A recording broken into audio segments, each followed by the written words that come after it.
Friends, welcome on our channel Pankaj Kumari mathematics. आज हम exercise 1.2 का क्वेश्चन नंबर 6 करेंगे। लास्ट वीडियो में हमने 1.2 के क्वेश्चन नंबर 1, 2, 3 और 4 किए थे। अब हम क्वेश्चन नंबर 5 करेंगे। चेक वेदर 6 की power n can and with the digit 0 for any natural number.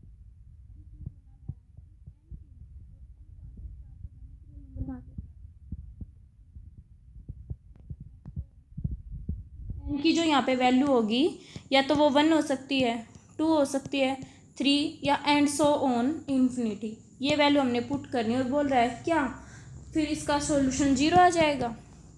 तो हमें ये के लिए लिखेंगे। देखो, अगर देखा जाए, अगर हमें किसी के लिए 0 चाहिए तो 0 किससे बनती है? 2 और 5 की मल्टीप्लिकेशन से हमें क्या मिलेगी? एक 0 मिल जाएगी। ठीक है। और अगर देखा जाए 6 के अगर हम फैक्टर करेंगे तो ये है 2 × 3, 2 × 3 है। अगर यहाँ पे 5 होता तो ये 0 एक 0 बना लेता, लेकिन यहाँ पे 3 है तो 2 × 3 से 0 तो नहीं बनेगी, इसे तो 6 बनेगा। इसका मतलब अगर हम 6 की पावर कुछ भी लेंगे तो वो 0 को नहीं टेंड्स करेगा, क्योंकि 6 में 2 और 5 है ही नहीं। एक 0 के लिए हमें क्या चाहिए? 2 और 5 दोनों चाहिए, बट इसमें तो ओनली 2 है, इसलिए इसमें हम लिखेंगे। देखो, इसमें हमें लिखना है, आपने नोटबुक में ऐसे ही करना है। 2 and a number with digit 0, it must have 2 and 5। उसके लिए हमें क्या चाहिए? 2 and 5 दोनों होने चाहिए, एक से काम नहीं चलेगा। इन इट्स प्राइम फैक्टर्स, जो उसके प्राइम फैक्टर्स हैं, जैसे 6 के प्राइम फैक्टर क्या हैं? 2 and 3 हैं। यहाँ पे 5 होगा तो हमें 0 मिलेगी, लेकिन यहाँ पे 0 तो है ही नहीं, 0 नहीं है तो हमें 5 नहीं मिलेगा। ठीक है। अब हमें क्या लिखना है? In its prime factors, but here 5 is missing. But यहाँ पे क्या है? 5 तो है ही नहीं। So by uniqueness fundamental theorem of arithmetic 6 की power n can never end with digit 0 for any natural number n।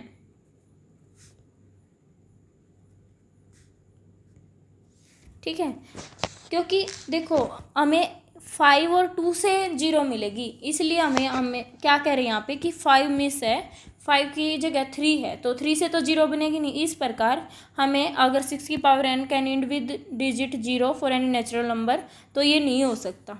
ठीक है। अब नेक्स्ट क्वेश्चन करते हैं, क्वेश्चन नंबर 6।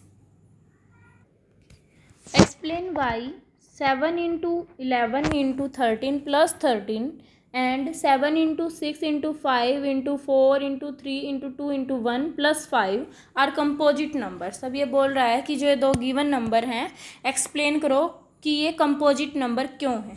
देखो, सबसे पहले हमें ये समझना होगा जो प्राइम नंबर होते हैं वो कौन से होते हैं और कंपोजिट नंबर कौन से होते हैं। ठीक है।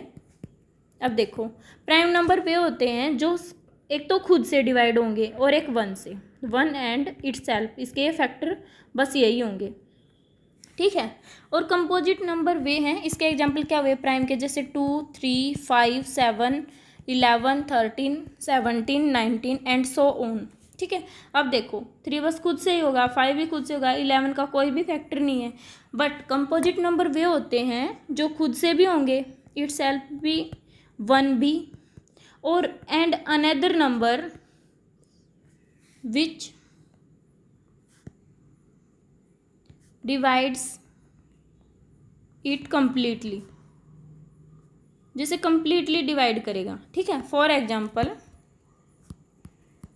जैसे 4 है, 4 कंपोजिट नंबर है, 4 क्या है, एक कंपोजिट नंबर है, और ये फर्स्ट इवन कंपोजिट नंबर है। ये क्या है, फर्स्ट इवन कंपोजिट नंबर है, ठीक है।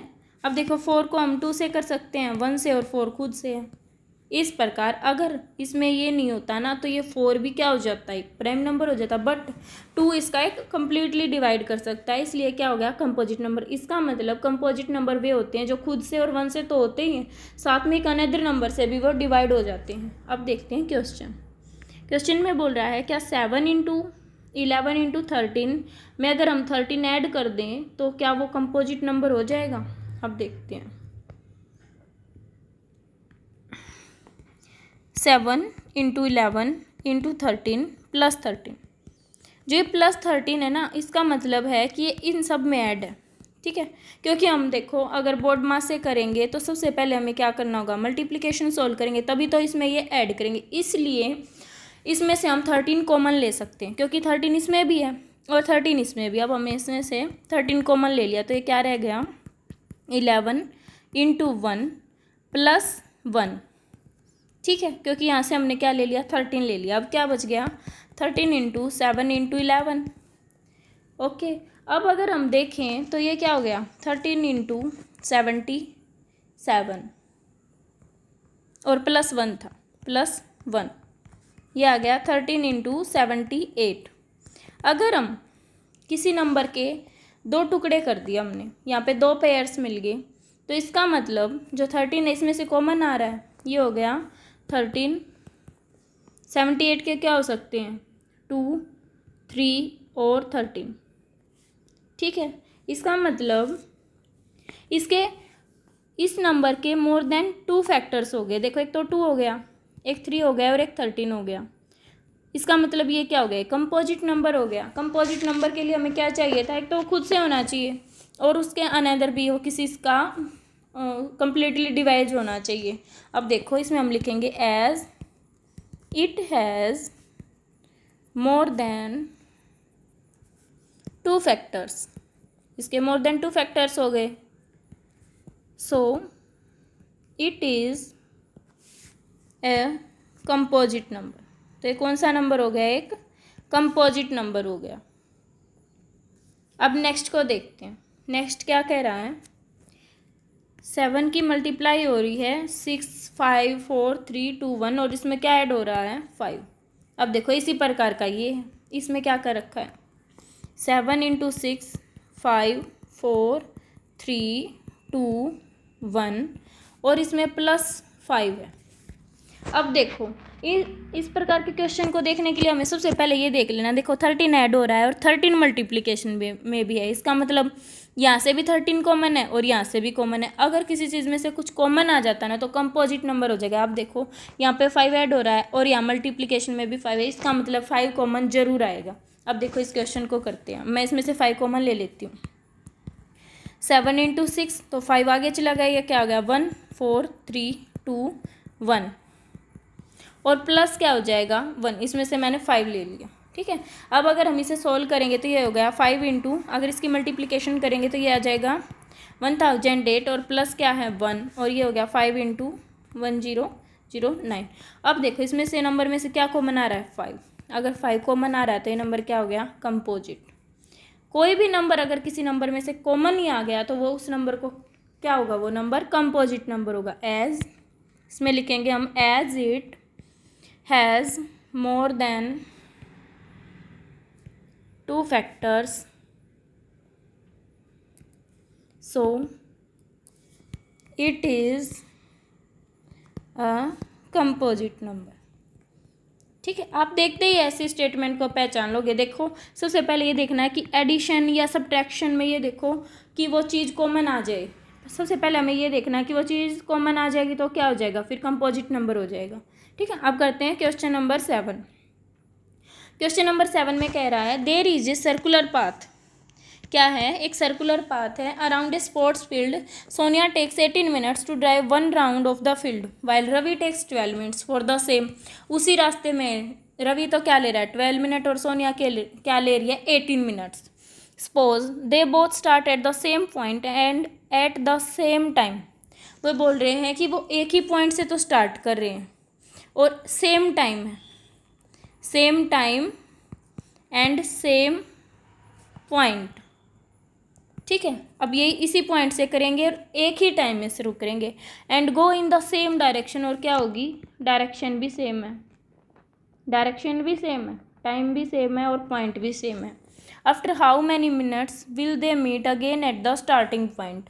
तो वो कितने टाइम के बाद ज्वाइन करेंगे।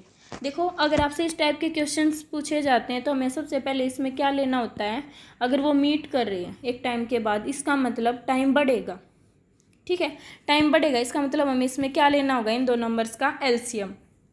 ठीक है, अब देखो आपको नोटबुक में ऐसे करना है, नोटबुक में ऐसे करना है, टाइम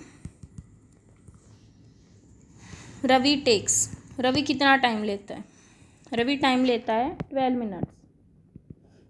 ठीक है, रवि कितना टाइम लेता है 12 मिनट्स लेता है। और सोनिया कितना टाइम लेती है, time Sonia takes 18 minute. To find that after, अब हमें लिखना है to find that after what time they both will meet, we must find the LCM। LCM किसका निकालना है, 12 एंड 18 का। अब हमें क्या करना है, 12 और 18 का LCM निकालना है। LCM निकालने के लिए हमें क्या करना है, उसके प्राइम फैक्टराइजेशन लेने हैं 12 के और 18 के। 2 6 जा 2, 3 जा और 3 1 जा, 2 9 जा, 3 3 जा और 3 1 जा। अब आगे इसके प्राइम फैक्टराइजेशन 12 के क्या हैं 2 इंटू 2 इंटू 3 और 18 के क्या हैं 2 इंटू 3 इंटू 3।